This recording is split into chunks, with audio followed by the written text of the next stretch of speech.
For the past several months, you have heard a number of complaints brought against me. I called for an independent review, and I said at the beginning I would let the process unfold. I didn't want anyone to say that I interfered. I said I would hold my tongue, and I have, making only limited comments. It has been a hard and a painful period for me and my family, especially as others feed ugly stories to the press. But I cooperated with the review, and I can now finally share the truth. My attorney, who is a non-political former federal prosecutor, has done a response to each allegation, and the facts are much different than what has been portrayed. That document is available on my website. If you are interested, please take the time to read the facts and decide for yourself. First, I want you to know directly from me that I never touched anyone inappropriately or made inappropriate sexual advances. I am 63 years old. I've lived my entire adult life in public view. That is just not who I am, and that's not who I have ever been. There is one complaint that has been made that bothered me most. That was a complaint made by a young woman, Charlotte Bennett, who worked in my office. And it's important to me that you fully understand the situation. Charlotte worked in my office last year as an assistant. She was smart, talented, and eager to learn. She identified herself to me as a survivor of sexual assault.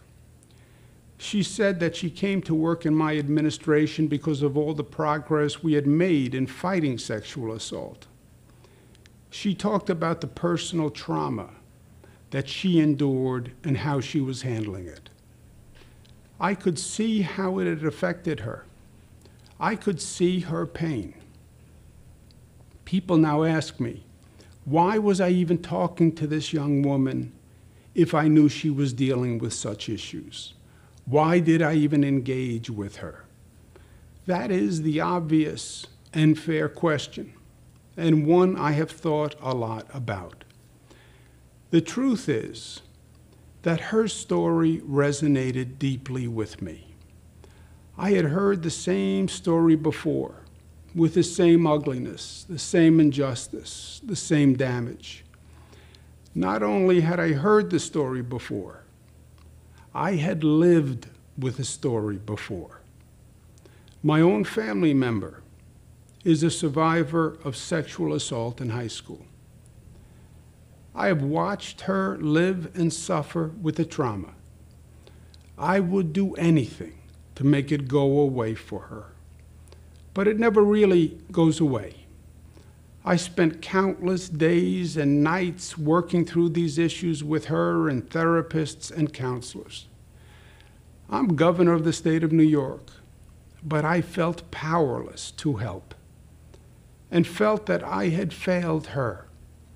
I couldn't take the pain away. I still can't. And this young woman brought it all back. She is about the same age. I thought I had learned a lot about the issue from my family's experience. I thought I could help her work through a difficult time. I did ask her questions I don't normally ask people.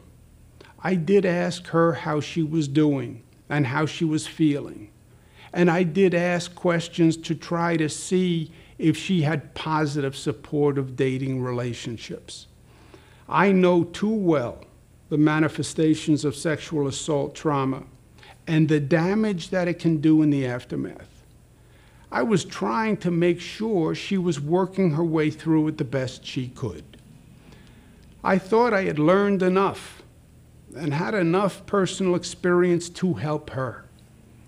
But I was wrong. I have heard Charlotte and her lawyer, and I understand what they are saying.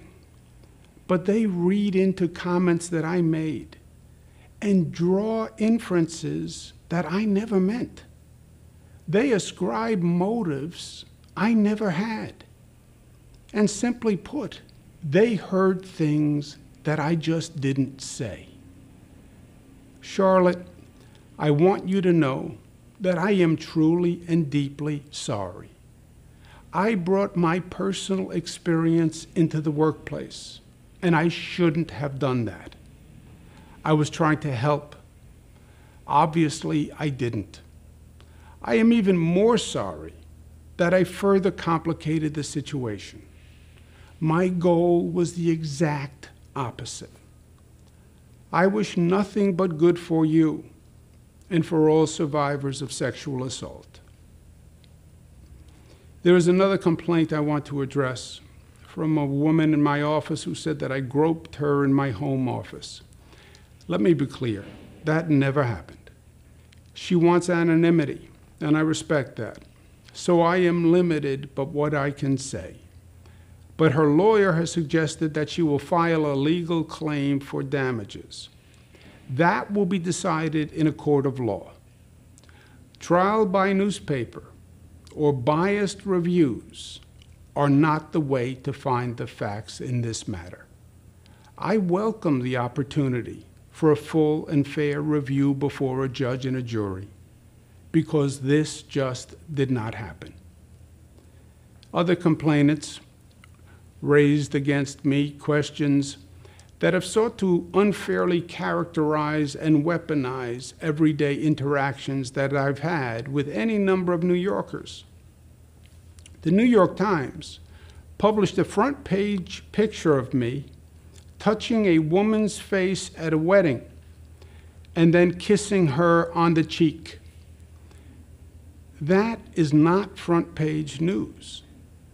I've been making the same gesture in public all my life. I actually learned it from my mother and from my father. It is meant to convey warmth, nothing more. Indeed, there are hundreds, if not thousands, of photos of me using the exact same gesture. I do it with everyone, black and white, young and old, straight and LGBTQ, powerful people, friends, strangers, people who I meet on the street. After the event, the woman told the press that she took offense at the gesture. And for that, I apologize. Another woman stated that I kissed her on the forehead at our Christmas party and that I said, "Ciao, Bella." Now, I don't remember doing it, but I'm sure that I did. I do kiss people on the forehead. I do kiss people on the cheek. I do kiss people on the hand. I do embrace people.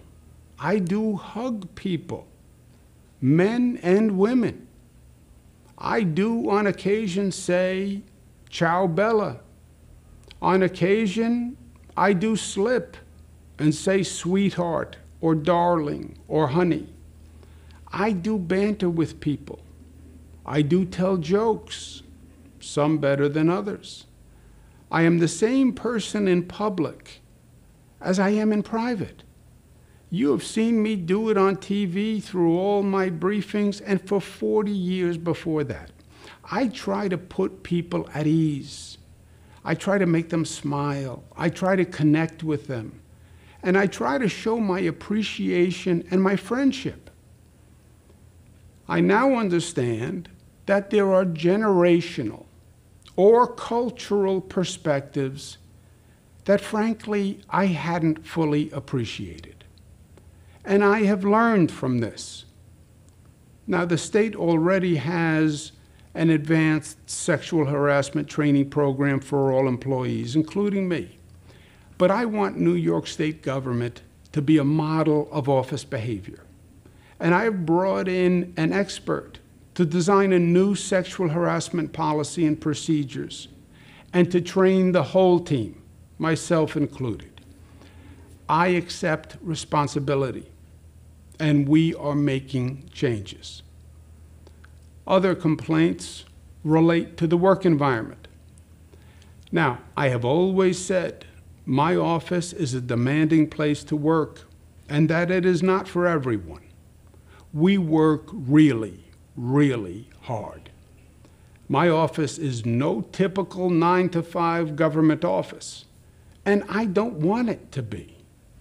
The stakes we deal with are very high, sometimes even life and death. We have to get the job done. I promised you that I would, and I will. But now, a number of complaints target female managers, which smacks to me of a double standard. First, when have you ever seen male managers maligned and villainized for working long hours or holding people accountable or for being tough? A strong male manager is respected and rewarded, but a strong female manager is ridiculed and stereotyped. It is a double standard. It is sexist, and it must be challenged. Also, remember where we are. Today, we are living in a superheated, if not toxic, political environment. That shouldn't be lost on anyone.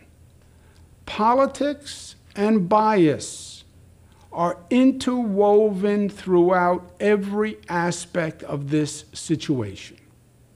One would be naive to think otherwise, and New Yorkers are not naive. I understand these dynamics. My father used to say, God rest his soul, that politics is an ugly business. As usual, he was right. But for my father and for me, it's worth it, because despite it all, at the end of the day, we get good things done for people. And that is what really matters. And for those who are using this moment to score political points or seek publicity or personal gain, I say they actually discredit the legitimate sexual harassment victims that the law was designed to protect. My last point is this. I say to my daughters all the time that as complicated as life gets is as simple as life is. My job is not about me. My job is about you. What matters to me at the end of the day is getting the most done I can for you. And that is what I do every day. And I will not be distracted from that job. We have a lot to do. We still have to manage the COVID beast. It is not dead yet. It's not over. We then have to reopen and reimagine our state, because our future is going to be what we make it.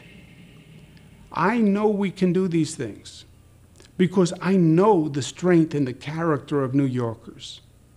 Look at the progress we made on COVID. It is amazing. We went from the highest infection rate in the country to one of the lowest infection rates in the country. Nobody thought that we could do it, but New Yorkers did it. That shows that there's nothing that we can't do when we work together.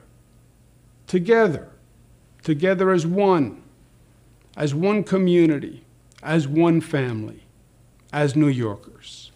We will. Thank you.